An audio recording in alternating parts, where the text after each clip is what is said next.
Thank you. Bob Harvey, Chief of Black Forest Fire. It's still emotional for all of us because these small departments, we are community. As members of the fire department, we live in the community. So yes, we had firefighters that had loss or severe impact. We had former board members, former firefighters that suffered tremendous loss. So the outpouring of the support of the public is astronomical. I had a family from Trinidad arrive at 1:30 this morning at the station and donated tons of water and material to support the firefighters in the field. So that's the furthest away we've had some support as far as donations so far, but unbelievable the amount of phone calls that we're taking at the station.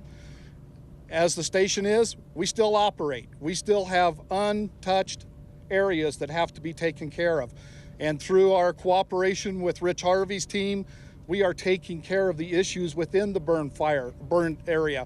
We get signals concerning fire alarms. We get requests to come out and help defend structures. We have to maintain that level of operation, and we have to run into the areas in the south part of the district that weren't impacted.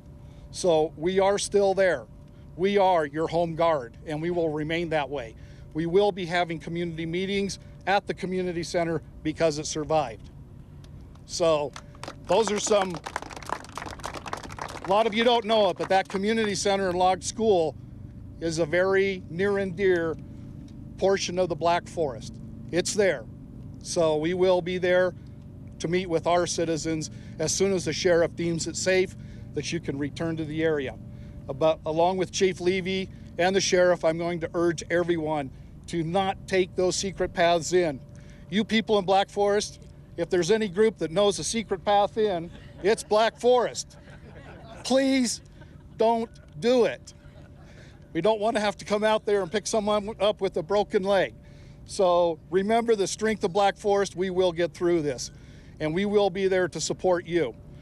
The outpouring of help during the initial minutes of the fire was astronomical. I do not think a year ago the mobilization of resources would have occurred as it did on Tuesday afternoon.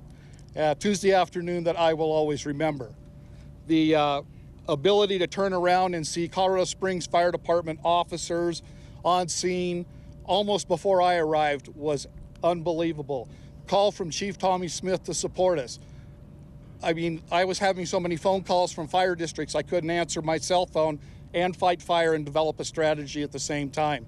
And the support of the State Division of Fire Prevention and Control in advising me in a takeover point as well as resource allocation point and advising me my worst fears, aircraft were not available for dispatch. Disheartening, but it is the picture of the wildfire situation in the West today. And it's what we must do as fire managers to develop a strategy without certain assets.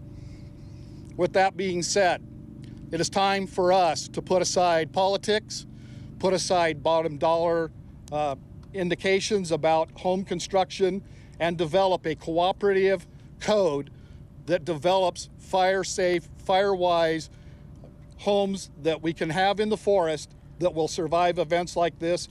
And we do have homes that survived that were properly mitigated.